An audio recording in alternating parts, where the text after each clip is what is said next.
Good morning দোস্ত। আজ আমি তোমাদের সামনে আবার নিয়ে শুরু করেছি আমার আনটোল্ড স্ট্রাগলিং লাইফের এপিসোড নাম্বার 12 নিয়ে। ছোটোবেলাকার স্টোরি এখনও অবধি চলছে। এবার আমি শুরু করব আমার এডুকেশন লাইফ নিয়ে। ছোটোবেলায় ক্লাস 4 অবধি আমাদের গ্রামের একটা প্রাইমারি স্কুল ছিল, যেটা ক্লাস 4 অবধি ছিল এবং সেটা জাস্ট মাটির স্কুল ছিল। 4-5 জন মাস্টারমশাইয়ের সঙ্গে একজন হেডমাস্টারমশাই ছিলেন। তো মাটির স্কুলেতে আমরা ওই ব্যাগে করে নিয়ে বই নিয়ে যেতাম, পড়াশোনা করতাম এবং ওই স্কুল থেকে ফের বাড়ি এসে বাবার সাথে কাজ করতাম। কারেক্ট। বাট আফটার ক্লাস 4-এর পরে আমাদের একটা হাই স্কুল ছিল, that is Krishnanagar high school, যে স্কুলেতে ক্লাস 5 থেকে ক্লাস 10 অবধি স্টার্ট হতো। সো আশেপাশে গ্রামের আরও প্রাইমারি স্কুলের 5-6টা প্রাইমারি স্কুলের সব স্টুডেন্টরা এসে ওখানে অ্যাডমিশন নিত এবং ওখান থেকে আমাদের পড়াশোনা শুরু হতো।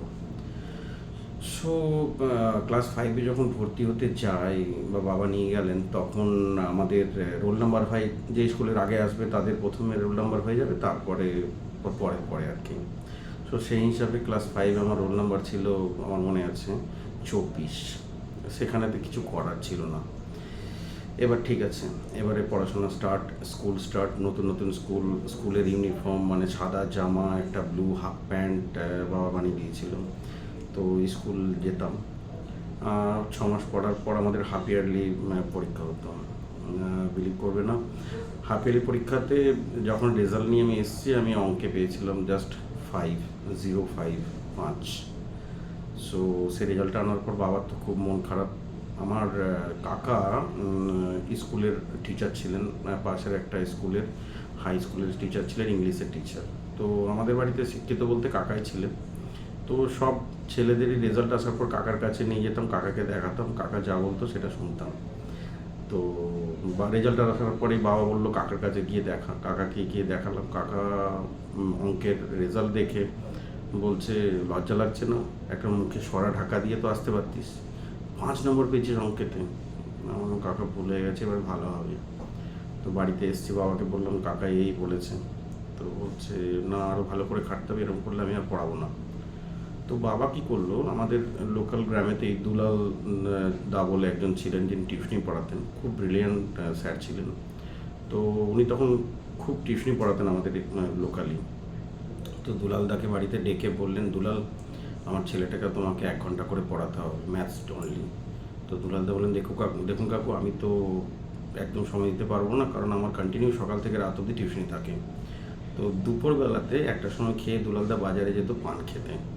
তো বাবা দুলালদাকে বললো, তুমি এক কাজ করো না, তুমি যখন এই দুপুরবেলা খেয়ে যাও, ওই টাইমটা 1 ঘন্টা আমাকে ছেলেকে দেখাও। তো উনি রাজি হয়ে যান এবং আমাকে 1 ঘন্টা করে ম্যাথস দেখাতে শুরু করেন। বিশ্বাস করবে না, ওই 6 মাসে দুলালদার কাছে ওই 1 ঘন্টা করে ম্যাথস করে, আমার মনে আছে যখন আমি অ্যানুয়াল রেজাল্ট হয়েছিল তখন আমি অঙ্কে পেয়েছিলাম 65। এবং সেই 65-এর পরে ভবিষ্যতে ইন ফিউচার আর কোনো দিন নাম্বার আমি পাইনি কোনো সাবজেক্টে। তো আমি সেবারে অ্যানুয়ালি পরীক্ষাতে ক্লাস 5 থেকে 6-এ যখন উঠলাম, তখন আমার রোল নাম্বার হলো 4। আমার আগে ছিল তন্ময় মণ্ডল ফার্স্ট, মিতা পাল সেকেন্ড, সুদেশনা ঘোষ বলে একজন ছিল, সে থার্ড, আর আমি ফোর্থ।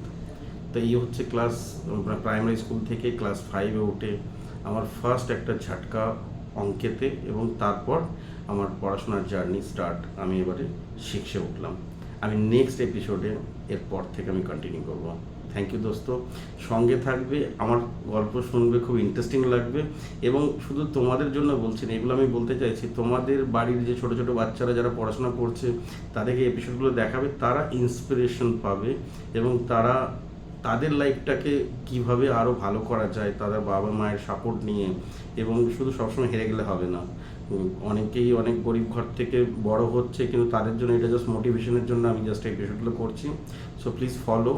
অ্যান্ড আমি চাই আমার এই এপিসোডগুলো দেখে একজনও কমসে কম আমাকে ফলো করে বড় হোক।